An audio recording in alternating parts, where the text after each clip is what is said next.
दीजिए एक्सरसाइज आपका क्या है 7.2। ठीक है, तो 7.2 जो एक्सरसाइज आपका है वो फुल्ली बेस्ड है किस पर होगा, सेक्शन फार्मूला पे। किस पे बेस्ड है, सेक्शन फार्मूला पे। तो सेक्शन फार्मूला पे बेस्ड है तो आइए सबसे पहले इस पे हम लोग क्या करते हैं, सेक्शन फार्मूला का फार्मूला लिख लेते हैं या बनाते हैं। ध्यान दीजिए, तो ये क्वेश्चन के अनुसार हम लोग चलते हैं। तो ये क्वेश्चन बोला ये वो लाइन है, लाइन के नाम जोची मन तोची दे दीजिए। तो -a और 7 लाइन ए हो गया पॉइंट, और ये पॉइंट आपका क्या होगा, बी है, जिसका पॉइंट क्या हो गया आपका 4, -3। और ये कोई इसको बांट रहा है, मान के चलिए कि पी। कौन बांट रहा है, पी बांट रहा है, जिसका आपको क्या वैल्यू फाइंड करना है। कितना के रेशियो में बांट रहा है, तो m1 बराबर कितना है 2 और m2 बराबर कितना है 3। सब चीज तो सेट है। अब यहाँ से हम लोग सिंपली सेक्शन फार्मूला यूज करेंगे, by using section formula, by using section formula. Section formula use करेंगे बउआ, तो सेक्शन फार्मूला में हम लोग कोऑर्डिनेट x निकालने के लिए कौन सा फार्मूला यूज करते थे, कौन सा, m1 x2 plus m2 x1 upon क्या बउआ, m1 प्लस m2, एक फार्मूला था। और y निकालने के लिए हम लोग क्या फार्मूला यूज करते थे बउआ, m1 y2 plus m2 y1 upon क्या करते थे, m1 प्लस m2। क्लियर है।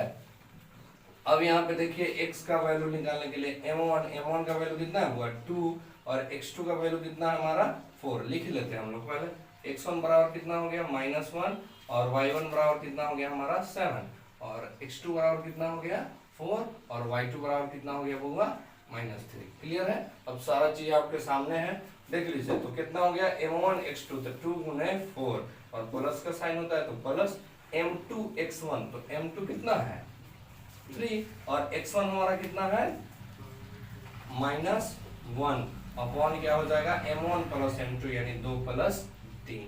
तो x इक्वल टू क्या हो जाएगा बउआ 4 दूनी का 8 प्लस माइनस 3 बटा क्या हो जाएगा आपका 5, यानी कि 5 बटा कुछ हो गया 5। इसका वैल्यू, x का वैल्यू कितना निकल के आ गया 1, है ना। अब ध्यान दीजिए y में भी सारा चीज पुटिंग तो सिर्फ करना है, तो y का वैल्यू निकालना है।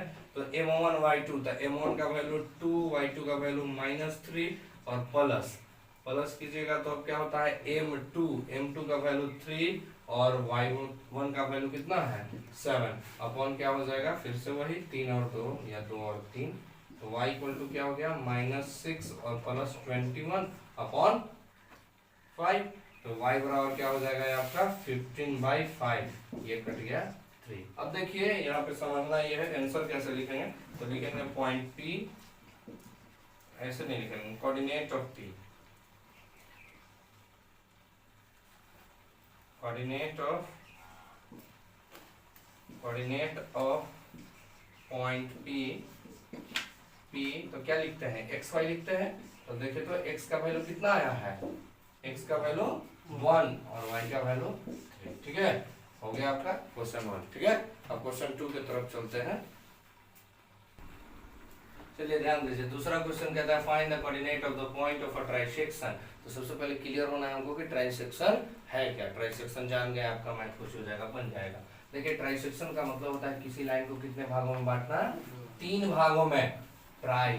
ठीक है, ठीक है, तो 3 भागों में बांटना। तो ये देखिए ये आपका दिया हुआ है, लाइन का नाम है AB। ठीक है, तो A का पॉइंट आप जान ही रहे 4, -1 और इसका B का पॉइंट क्या दिया हुआ है -2, -3। देखिए इसमें मैथ में कैलकुलेशन है, थोड़ा सा कंसेप्ट है। 3 भागों में बांटा गया, तो एक P, ये हो गया Q। देखो तो 3 भाग लौक रहा है, 1 भाग 2 भाग 3 भाग। बाइसेक्ट का मतलब होता है 2 इक्वल भाग में, और ट्राइसेक्ट का मतलब होता है 3 इक्वल भाग में। केवल इक्वल भाग में 3 इक्वल भाग, यानी कि इसका रेशियो कितना रहा होगा 1, इसका रेशियो कितना रहा होगा 1 और इसका रेशियो कितना रहा होगा 1, इसका रेशियो कितना रहा होगा 1 1 1। तीनों के इक्वल में बांट रहा है, यानी कि तीनों का रेशियो क्या रहेगा, सेम रहेगा। तो अब हम लोग सबसे पहले Q का अगर पॉइंट मानेंगे, Q को निकालना चाहेंगे, तो m1 का वैल्यू हमारा क्या हो जाएगा बताइए तो 1 होगा। अगर P पॉइंट निकालना चाहेंगे इसके रेशियो में, तो इस Q को अगर हम नहीं जानते हैं कि कोई Q एगो पॉइंट है, तो क्या हो जाएगा बउआ, ये आपका देख लीजिए AB में P निकालना चाहेंगे तो इसका रेशियो 1 हो जाएगा, और ये दोनों मिलके M2 का वैल्यू कितना हो जाएगा, 2 हो जाएगा। समझे कैसे, क्योंकि यहां तक 1 है तो M1 1 और यहाँ 1 है और ये 1 है, तो दोनों इधर वाला मिला ही के ना निकलेगा, तो आपका क्वेश्चन निकल जाएगा बुआ M2। तो M2 का वैल्यू कितना हो गया 2। अब पॉइंट मालूम है तो P नहीं निकाल लीजिएगा। उसी तरह से आते हैं 4 point P, 4 point P। P के लिए X का फॉर्मूला तो क्या होता है, फॉर्मूला आप लोग जाने हैं M1 X2।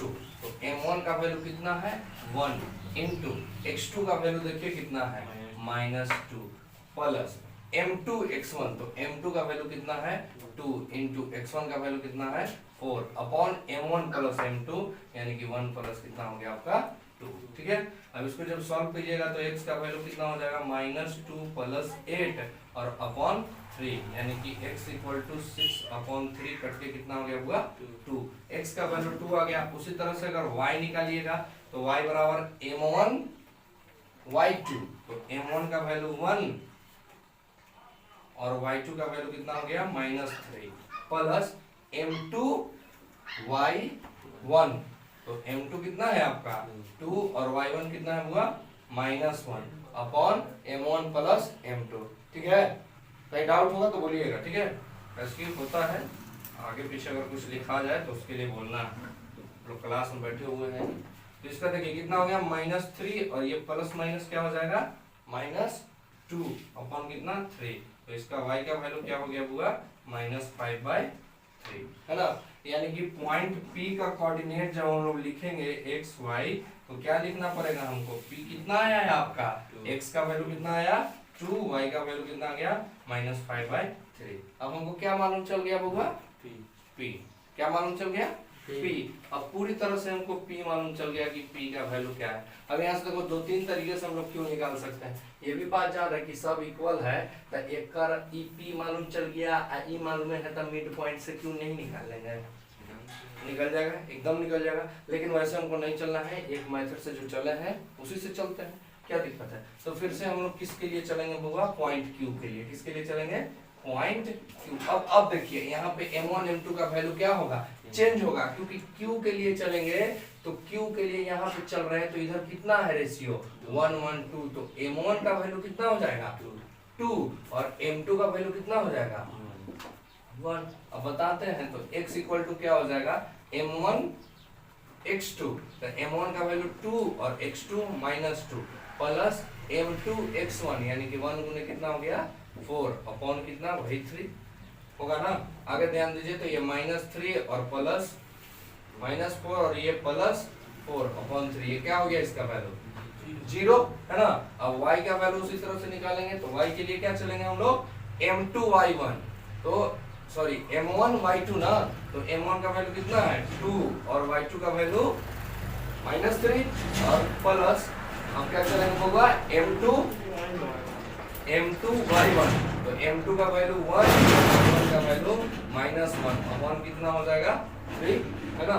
अब यहाँ पे y बराबर क्या हो जाएगा -6 और -1 अपॉन 3, यानी कि y इक्वल टू क्या हो गया -7 अपॉन 3। ठीक है, अब इसको जब लिखना रहेगा q का पॉइंट तो क्या लिखेंगे, x का जगह पे 0 और y की जगह पे -7/3। ठीक है, क्लियर है। चलिए ध्यान दीजिए, तीसरा क्वेश्चन बोलता है कि दो वो है जो कुछ नाम है, उनके प्रीत नाम है, उनके निहारिका नाम है, दोनों क्या कर रहा है झंडा लगाने का काम कर रहा है। तो ध्यान दीजिएगा इस टाइप से है और इसमें पूरा कितने हैं होगा, यहाँ तक 100 गया है, 100 स्टेप यानी 100 मीटर गया है और इधर की ओर जो भी जितना गया है। तो बोला गया कि जो निहारिका जो लड़की है वो दूसरा लाइन पे लगा रही है। कितना लाइन पे लगा रही है, दूसरा लाइन पे, यानी कि इधर में है 2 यूनिट पे लगा रही है। तो x का वैल्यू 2 हो गया और टोटल का 1/4 लगाई, तो टोटल कितना था 100। तो 100 का 1/4 लगाई यानी कि कितना लगाई है 25 लगाई। तो इसका कोऑर्डिनेट क्या लिख लीजिएगा 2 25 होगा कि नहीं होगा। ये जो प्रीत नाम का लड़का है वो 8वां लाइन में है।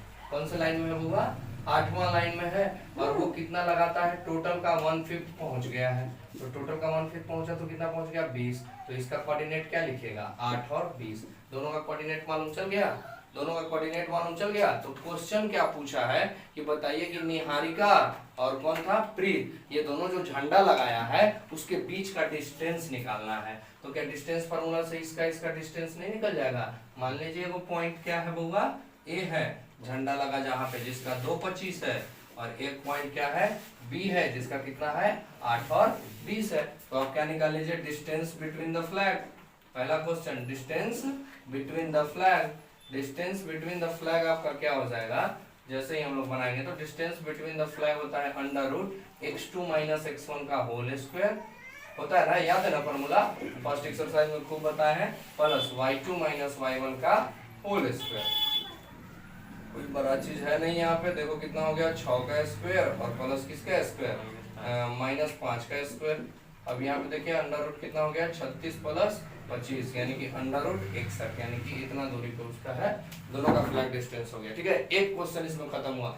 दूसरा क्वेश्चन आगे बोलता है कि आप बताइए कि दोनों के एकदम मिड पॉइंट, हाफ फिट पूछता है, यानी कि मिड पॉइंट पूछता है। तो मिड पॉइंट फाइंड कर देंगे होगा। तो मिड पॉइंट बराबर फार्मूला बताए थे, मिड पॉइंट किसका निकालना हो, x का निकालना हो। तो फार्मूला कौन सी था, x1 + x2/2, x1 + x2/2 तो 2 + 8 कौन सी 2 तक, अरे तेरी ये कौन कटा हम लोग का, तो 2 + 8/2 तो कितना हो गया, 10/2, ये से कट के कितना हो गया, 5। ठीक है, अब अगर y निकालना है हमको तो क्या हो गया, 20 + 25/2 यानी 45/2। ठीक है, इसको चेंज कीजिएगा तो लिख सकते हैं ना 22.5। अगर आपको लिखना हो मिड पॉइंट, किसका मिड पॉइंट, दोनों के फ्लैग के बीच का हाफ लिखना हो, तो मिड पॉइंट जब लिखना हो तो क्या लिख दीजिएगा होगा, 5 और 22.5। जल्दी से नोट कीजिए, आगे क्वेश्चन पे बढ़ते हैं। 4 नंबर का क्वेश्चन है, ये पूछता है होगा इस टाइप का क्वेश्चन। आपको क्या दे दिया कि 2 को कोऑर्डिनेट दे दिया लाइन का। ठीक है, ये क्या दे दिया, ए दे दिया, और ये क्या दे दिया आपका, बी दे दिया, और उसके साथ साथ जो काट रहा है पी उसको भी दे दिया। कितना दिया, -1,6, और ये आपका क्या दिया है होगा, -310, और ये क्या दे दिया, 6,-8। अब देखिए यहाँ पे आप लोग सब जान रहे हैं कि m1 कौन है, x1 कौन है ना। तो एक बार लिख देते हैं, ये x1 हो गया, ये क्या हो गया, y1 हो गया, ये क्या हो गया, x हो गया, ये क्या हो गया, y हो गया, और ये क्या हो गया, x2 हो गया, और ये क्या हो गया, y2 हो गया। क्लियर है ना, इसमें कोई डाउट नहीं। तो हमको मालूम नहीं है कि कौन सा रेशियो में काटता है, आपसे कोई चीज पूछ दिया है, रेशियो पूछ दिया है, तब मान लेंगे कि कितना के रेशियो में काटता है, k:1 के रेशियो में काटता है। तब आपका वैल्यू कुछ हो जाएगा, निकल जाएगा, कितना के रेशियो में काटता है, k:1 के रेशियो में काटता है। तो मान लेंगे कि लेट m1:m2 इक्वल टू कुछ होगा k:1। ठीक है, अब इसको बनाएंगे तो x का वैल्यू अगर हमको फाइंड करना है, किसका वैल्यू फाइंड करना है, x का वैल्यू फाइंड करना है, तो इसके लिए फार्मूला क्या था, एक फार्मूला एवरी बार लिख देते हैं, m1x2 + m2x1 upon m1 + m2, यही था ना बुआ। ठीक है, दूसरा कंडीशन यहाँ पे देखिएगा, y बराबर क्या फार्मूला था, m1y2 + m2y1 अपॉन क्या था, m1 + m2, यही था। अब ध्यान दीजिए, इसको हम लोग बना देते हैं। तो बनाएंगे तो x का वैल्यू कितना दिया हुआ है, -1 = m1 का वैल्यू कितना माने हैं, k, और x2 का वैल्यू कितना है, 6, तो कितना हो गया, 6k हो गया ना। उसके बाद क्या हो गया, 6k + m2x1, तो m2 कितना है, 1, और x1 का वैल्यू कितना है, -3 अपॉन m1, तो k + 1, ये इधर आ जाएगा तो क्या हो जाएगा, -k - 1 हो जाएगा, गुना होने के बाद इधर कितना हो गया, ये 6k और ये -3 है ना। अब एक तरफ करके तो सॉल्व करने आता होगा, तो एक तरफ करके सॉल्व करिएगा तो क्या हो जाएगा, देखिए यहाँ पे ध्यान से, तो 6k इधर है, इसको इधर लेके आइएगा तो -1, और ये इधर क्या है, प्लस में हो जाएगा कि नहीं होगा, +3 होगा, और इधर आपका 6k प्लस क्या हो जाएगा, k, यानी कि 7k = 2 हो गया। तो k बराबर क्या हो गया पूरा, 2/7। समझ में आया, तो k का वैल्यू कितना आ गया, 2/7 आ गया। अब चेक करेंगे कि यहाँ पे k का वैल्यू 2/7 आ रहा है कि नहीं। अगर यहाँ पे भी k का वैल्यू 2/7 आ जाएगा तो एकदम हर जगह आएगा, नो डाउट कि कहीं चेंज होगा। अगर कहीं चेंज होगा तो उसके लिए भी उपाय है, उसको फिर क्या करेंगे, सेम करेंगे और सेम करने के बाद रेशियो लिखेंगे। तो y का वैल्यू कितना दिया है 6, तो 6 बराबर m1y2, m1 का वैल्यू k और y2 का वैल्यू -8 यानी कि -8 के है ना, और प्लस m2 यानी कि 1 गुने y1 कितना हो गया 10 अपॉन कितना हो गया k प्लस 1। तो इधर कितना हो गया 6k प्लस 1 हो गया 6k प्लस 1, और यहाँ पे क्या हो जाएगा -8k प्लस कुछ हो जाएगा 8। देखो कहीं पे मिस्टेक हुआ, कुछ छूटा कहाँ पे, 6k माइनस प्लस में है ना, अच्छा फिर भी कहीं पे कोई चीज छूट रहा है, ध्यान दीजिए।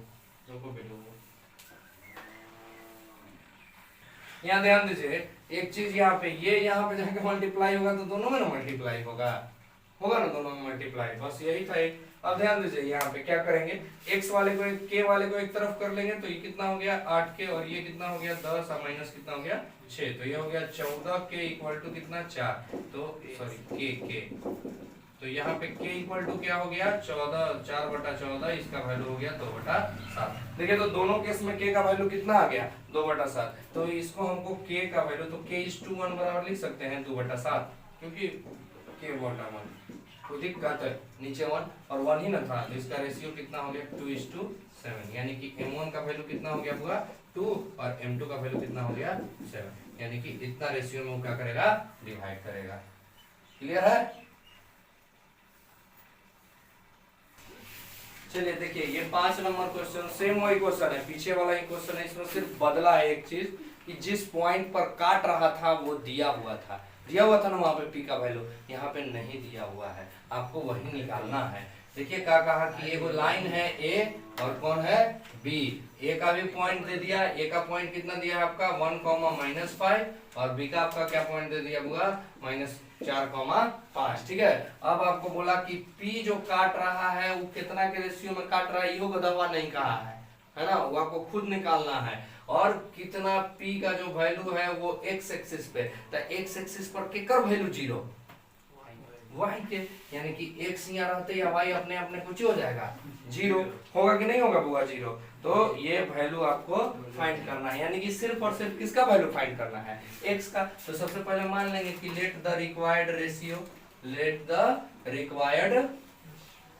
रेशियो, तो रेशियो रिक्वायर्ड कौन हो गया बउआ आपका वही पिछला वाला k/1, यानी कि m1 का वैल्यू क्या हो गया k और m2 का वैल्यू क्या हो गया 1, x1 x2 का वैल्यू मालूम है, तो कौची बराबर फार्मूला लगा सकते हैं, तो x बराबर हम लोग लिख सकते हैं, तो x बराबर कौची लिखेंगे m1 x2, तो x2 कौची है -4, m1 कौची है k, तो हो गया प्लस m2 x1, तो 1 गुने 1 अपॉन क्या होता है बउआ m1 plus x1, m1 plus m2, x का वैल्यू, y का वैल्यू क्या हो जाएगा सेम उसी तरह से m1 y2 यानी कि 5k प्लस m2 y1 यानी कि -5 है ना, -1 गुने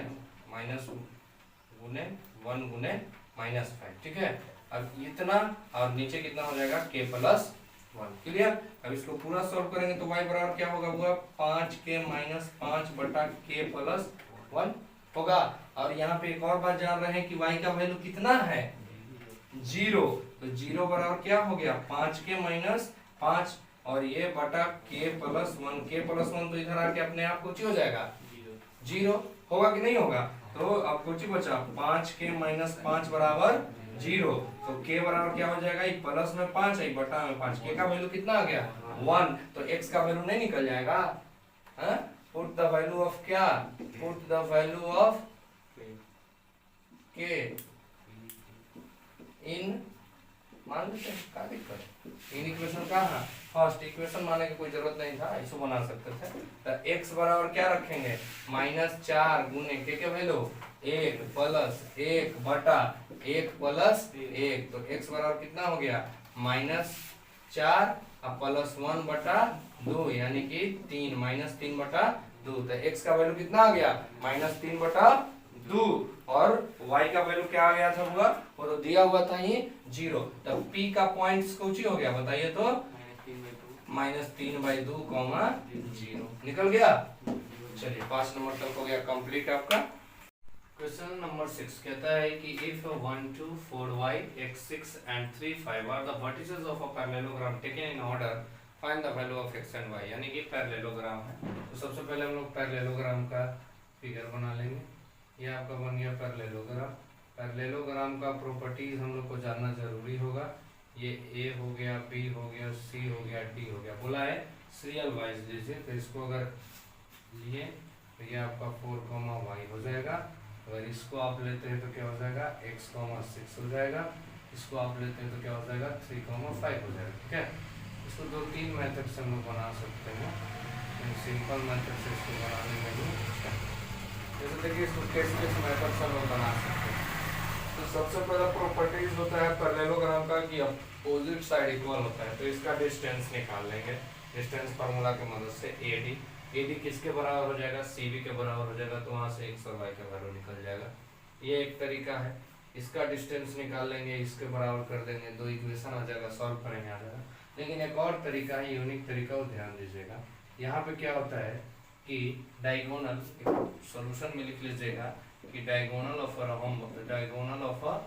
parallelogram, diagonal of parallelogram bisect each other at a point, bisect each other यानी कि एक दूसरे को क्या करता है, बाइसेक्ट करता है एक ही पॉइंट पे। ठीक है, तो सबसे पहले हम लोग क्या करेंगे कि यहाँ पे अगर निकालते हैं इसका मिड पॉइंट, तो मिड पॉइंट का फॉर्मूला बताया थे x1 प्लस x2, तो हो गया 1/2। और इससे अगर इसी का मिड पॉइंट फॉर्मूला हम लोग निकालते हैं तो क्या हो जाएगा 4 + 3/2, है ना। तो इस तरह से इसको हम लोग सॉल्व करेंगे तो 2 से हमारा 2 चला गया, x इक्वल टू कितना हो गया 7 - x, x का वैल्यू कितना आ गया 6, यानी कि ये हमारा x क्या निकल के आ गया 6 आ गया। ठीक है, अब दूसरा कंडीशन में y का जब हमको वैल्यू चाहिए तो हमको क्या करना होगा कि इसका मिड पॉइंट निकालेंगे। किसका मिड पॉइंट निकालेंगे, इसका मिड पॉइंट निकालेंगे। तो उसका क्या हो जाएगा, y वाले के लिए जोड़ेंगे तो y + 5/2 इज इक्वल टू, इसका निकालेंगे तो 2 + 6/2, 2 से 2 कैंसिल, y + 5 = 8, यानी कि y इक्वल टू कितना हो गया 3। ठीक है, तो क्या हो गया हुआ कि इक्वेशन से हम लोग क्या किए कि मिड पॉइंट थ्योरम के मदद से दोनों में से x और y का वैल्यू निकाल लिए। तो y का वैल्यू आपका आ गया 3, x का वैल्यू आ गया 6। ठीक है, चलिए ध्यान दीजिए। 7 नंबर क्वेश्चन कहता है कि find the coordinate of a point A where A and B is the diameter of a circle, यानी कि यह एक सर्कल है बुआ जिसका डायमीटर कितना है आपका, ये AB है। डायमीटर क्या है, AB है। तो A का पॉइंट नहीं दिया तो मान लेते हैं x1 y1, क्या मान लेते हैं इसको, x1 और y1 मान लेते हैं। ठीक है, और B का है x2 y2, तो x2 y2 का वैल्यू दिया हुआ है, ये रहा B का ना, B का है 1,4, है ना। और ये बोला क्या कि डायमीटर उस सेंटर, यानी कि जो सेंटर होता है यहाँ पे O, उसका कोऑर्डिनेट दे दिया आपको क्या 2, -3। तो हम लोग हमेशा पढ़ते थे तो इसको x, y मान लेते हैं। ठीक है, अब ध्यान दीजिएगा, ये जाहिर सी बात है कि ये डायमीटर है होगा, ये सेंटर है, तो ये रेडियस दोनों बराबर होता है, यानी कि यहाँ पे जो सेंटर के पास x और y है वो उसका क्या है होगा, मिड पॉइंट है। क्या है, मिड पॉइंट है। तो mid point theorem mid point के लिए निकालेंगे, तो मिड पॉइंट क्या हो गया, मिड पॉइंट। ठीक है, किसके लिए होगा, x के लिए हम लोग जब चलेंगे तो क्या होगा x1 प्लस यहाँ पे x2 का वैल्यू 1 है अपॉन 2, x का वैल्यू कितना दिया हुआ है 2 x1 + 1/2, यानी कि 4 इक्वल टू क्या हो गया x1 + 1, यानी x1 का वैल्यू क्या आ गया 3, यानी कि a का वैल्यू क्या हो गया 3। ठीक है, आगे जब इसी में चलेंगे तो हम लोग किसके लिए चलेंगे, मिड पॉइंट फिर से चलेंगे। किसके लिए हुआ, मिड पॉइंट किसके लिए चलेंगे, y के लिए, ऑर्डिनेट के लिए चलेंगे। तो कोई फार्मूला है मिड पॉइंट का x1 + x2/2, इसीलिए y के लिए चलेंगे तो y1 और प्लस y2 का वैल्यू कितना है 4/2। अब इसका y का वैल्यू कितना दिया हुआ है -3, -3 = y1 + 4, यानी कि by 2, ये इधर मल्टीप्लिकेशन में आएगा तो -6 = y1 + 4, यानी कि y1 इक्वल टू क्या हो जाएगा -6 -4, y1 का वैल्यू क्या आ गया 10 -10, y1 का वैल्यू क्या आ गया -10। ठीक है, तो यहाँ पे दोनों का वैल्यू आपका निकल गया ऑर्डिनेट। चलिए 8 नंबर क्वेश्चन कहता है कि if A and B are 2 points, ठीक है, ए और बी क्या है, एक लाइन का 2 पॉइंट्स है, उसमें एक तीसरा पॉइंट्स है बी पी, ठीक है, जो बोल दिया है कि उसके बीच में लाई करता है, यानी कि उसी लाइन पे लाई करता है, और कुछ रेशियो का दे दिया कि ये एपी का जो वैल्यू है वो 3/7 ए बी के बराबर है। ठीक है, तो यहाँ पे ध्यान दीजिएगा, सबसे पहले हम लोग लाइन बना लेते हैं। लाइन का नाम हो गया ए, इस लाइन का नाम हो गया बी, पॉइंट का नाम सॉरी, तो इसका वैल्यू हो गया 2-1, यानी इसको हम लोग बोल सकते हैं x2 y2, और यहाँ पे इसका वैल्यू क्या है -2, -2, यानी इसको बोल सकते हैं x1 y1, और इस पे जो हमारा पॉइंट P है, इसके लिए हमको x और y का वैल्यू फाइंड करने के लिए बोला है। ठीक है, find the coordinate of P, यानी कि P का x और y का वैल्यू होगा। अब देखिएगा थोड़ा सा रेशियो कंसेप्ट से देखिएगा कि अगर AP यहाँ से बना देता है ना, सॉल्यूशन देखिएगा ध्यान से, तो कहता है कि AP इक्वल टू कितना है 3/7 AB। तो एक रूल जान लीजिएगा कि जब ऐसे कोई चीज दिया रहे तो ये नीचे वाला इसका हो जाता है और ये वाला इसका हो जाता है। तो बताइए AB इक्वल टू कितना हो गया 7, AP इक्वल टू कितना हो गया 3। तो अब हम लोग निकाल सकते हैं PB या BP जो भी, तो PB बराबर क्या हो जाएगा AB माइनस AP, यानी कि इसका वैल्यू कितना हो गया 4। तो A से लेकर P तक कितना है 3 और ये कितना है 4, यानी हमारा वैल्यू मिल गया M1 का भी और M2 का भी। अब तो ये सिंपल सा मैथ हो गया, किस पे आ जाएगा सेक्शन फार्मूला पे। हमको क्या फाइंड करना है x, तो x का वैल्यू निकालने के लिए कहाँ जाते थे M1x2, क्या होता था एक बार फार्मूला लिख देते हैं, M1x2 plus M2x1 upon M1 plus M2, यही था ना। तो x का वैल्यू हमको फाइंड करना है ना, तो x का वैल्यू फाइंड करना है तो क्या हो जाएगा M1 यानी कि 3 गुने 2 प्लस M2 कितना है 4 गुने -2 अपॉन कितना हो जाएगा 3 प्लस 4। ठीक है, अब इसको जब सॉल्व कीजिएगा, फर्दर सॉल्व करने पे क्या आएगा 6 - 8 अपॉन 7, यानी कि -2 अपॉन 7। x का वैल्यू कितना आ गया, x का वैल्यू आ गया -2 अपॉन 7। अब हम लोग y के लिए चलेंगे, तो y के लिए भी फॉर्मूला यही था M1 y2 plus M2 y1 upon M1 plus M2, है ना। अब देखिएगा M1 का वैल्यू कितना था 3, y2 का वैल्यू क्या था -4 प्लस M2 का वैल्यू क्या था 4 और M1 का वैल्यू क्या था y1 का वैल्यू था -1 और ये कितना हो गया 4 3 7। अब देखिएगा -12 - 8 कितना हो गया -12 - 8 बटा 7, यानी कि y का वैल्यू आपका क्या आ गया 20/7। ठीक है, तो y का वैल्यू आपका क्या हो गया -20/7। तो कोई बोलेगा कि कोऑर्डिनेट ऑफ p जब आपसे पूछेगा तो pxy लिखेंगे, यानी कि इसका क्या हो गया p -2/7 एंड -20/7। ठीक है, तो ये आपका क्या हो गया p का कोऑर्डिनेट हो गया। ध्यान दीजिएगा, ये आपका क्वेश्चन नंबर 9 है। ये आपका क्वेश्चन नंबर क्या है 9 है। 9 क्वेश्चन बोलता है find the coordinate of the points which divide the line segment joining A और बी। कहता है एक लाइन है जिसका नाम है ए, क्या है -2, 2 और एक पॉइंट है क्या हुआ बी जिसका नाम है 2.8। ठीक है, ए बी का दोनों का दिया। उसके बाद क्या बोला इसको कि 4 इक्वल्स पार्ट में बांटे गए, यानी कि 4 इक्वल्स पार्ट में बांटे गए, तो ये मान के चलिए रहा होगा सी, ये मान के चलिए आपका क्या हो गया होगा डी। देखिए तो 1 पार्ट 2 पार्ट 3 पार्ट, एक और होगा, सॉरी थोड़ा इसको एक्सटेंड कर लेते हैं। यहाँ पे देखिए ये हो गया डी और ये आपका क्या हो गया ई, यानी कि 4 part, 1 part 2 part 1 part 2 part 3 part और 4 पार्ट, और चारों क्या है आपस में इक्वल है। ठीक है, चारों क्या है आपस में इक्वल है ना। हम लोग चलेंगे 4.d, है ना। तो यहाँ पे लिख सकते हैं D is the mid point of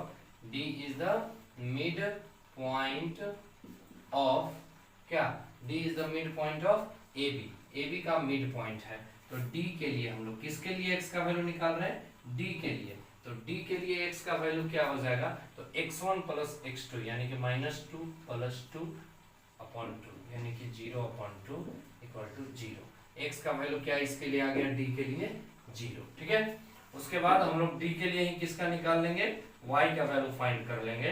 तो इसमें होगा y1 प्लस y2 यानी 2 plus 8/2 equal to 10/2 equal to क्या हो गया 5। ठीक है, तो क्या हो गया होगा 5, तो इसका वैल्यू हो गया 0 5। डी का पॉइंट हमको मालूम चला गया, ये चारों का निकालना है हमको। ठीक है, तो डी का पॉइंट हमको मालूम चल गया। अब हम लोग चलेंगे 4 पॉइंट सी। 4 पॉइंट सी, सी के लिए चलेंगे तो लिख सकते हैं बउआ कि C is the mid point of, C is the mid point of AD, AD का मिड पॉइंट है सी, तो एडी का मिड पॉइंट सी है। तो सी के लिए, किसके लिए, सी के लिए x का वैल्यू क्या हो जाएगा, x1 प्लस x2 यानी कि -2 प्लस 0/2 यानी -2/2 यानी -1। और c के लिए y का वैल्यू आपका क्या हो जाएगा, c के लिए y का वैल्यू क्या हो, सॉरी यहाँ पे देखिए ऐसे लिख देते हैं, d का कोऑर्डिनेट क्या हुआ 0,5 है ना। तो c के लिए y का वैल्यू क्या हो जाएगा, तो c के लिए y का वैल्यू होगा +2 + 5/2 यानी 7/2। तो जो c का कोऑर्डिनेट है वो क्या है -1/7/2, निकल के आ गया -1/7/2 है ना। अब हम लोग चलेंगे 4 पॉइंट, कौन सा 4 पॉइंट ई, लास्ट पॉइंट हमारा 4 पॉइंट ई। ई के लिए चलेंगे तो ये बात लिख सकते हैं ना कि E is the midpoint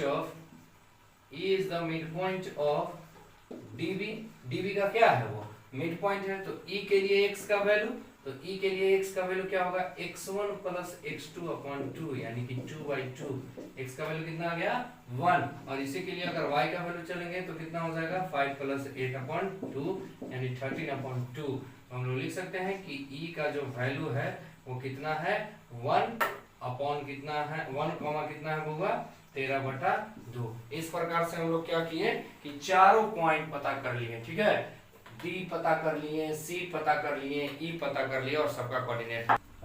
ध्यान दीजिए, लास्ट क्वेश्चन बोलता है कि find the area of rhombus of its vertices. पूरा वर्टिसेस दे दिया है उसका चारों, और आपको क्या बोला है होगा कि आप उसका क्या फाइंड करिए, एरिया फाइंड कीजिए। तो सबसे पहले एक फार्मूला जान लीजिएगा, एरिया ऑफ रोम्बस क्या होता है। तो एरिया ऑफ रोम्बस होता है आपका, एरिया ऑफ रोम्बस 1/2 इंटू क्या होता है diagonal, product of diagonal equal to 1/2 into product of diagonal, product of diagonal. तो 2 डायगोनल्स होते हैं इसमें, तो दोनों डायगोनल्स यानी कि कितना हो जाएगा 1/2 गुने AC और किसका गुना चाहिए आपको BD का, है ना।